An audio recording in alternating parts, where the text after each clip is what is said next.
Normally for our worship, we use the Lectionary, which is a set of recommended readings week by week through the year. This week I'm departing slightly, using one of the lectionary lessons and some other lessons that were suggested to me in the reading of that one lectionary lesson. We're starting with Psalm 137. This is my paraphrase, the first 4 verses.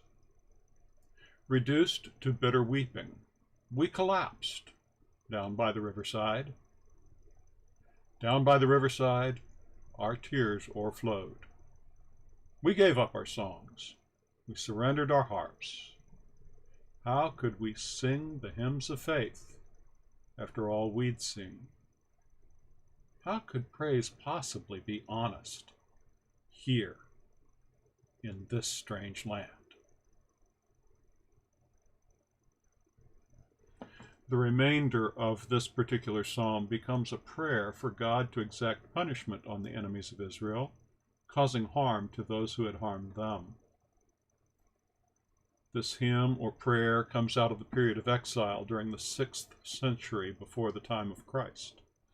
During this century, many of the people of the nation of Israel had been removed into exile, and these survivors had witnessed the deaths of many family members and friends and neighbors as the scourge of a foreign army had overrun and decimated their nation.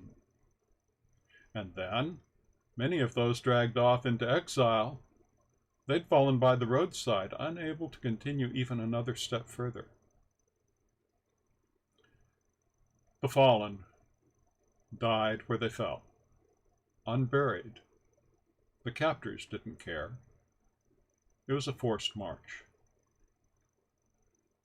And it is likely also that the book of Lamentations comes from this general time.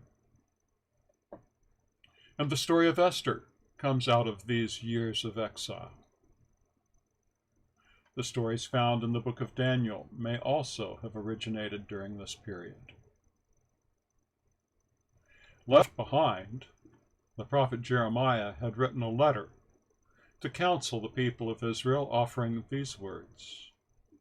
This is the message of God to all my children who've gone out, dragged from Jerusalem into exile in Babylon.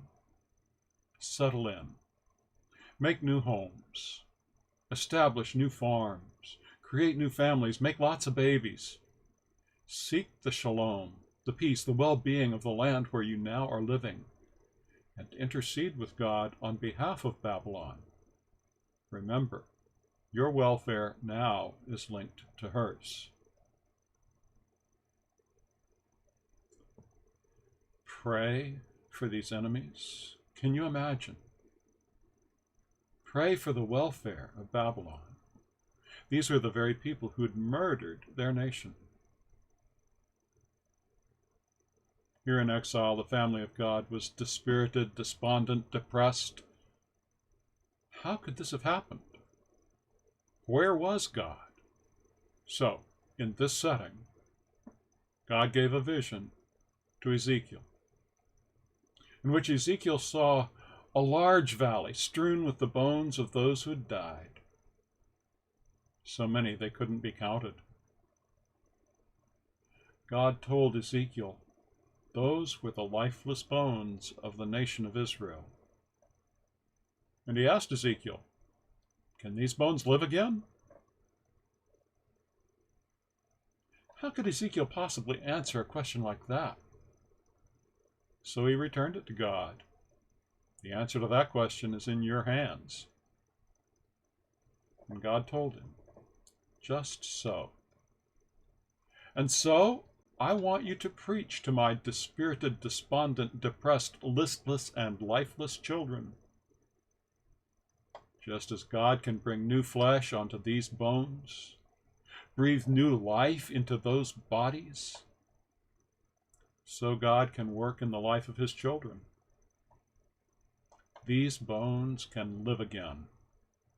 And so can my people when my spirit moves among them. The day will come someday when they again will live in their homeland. My Spirit will be in them, and they will know that I am God, and that I have spoken, and that I will act.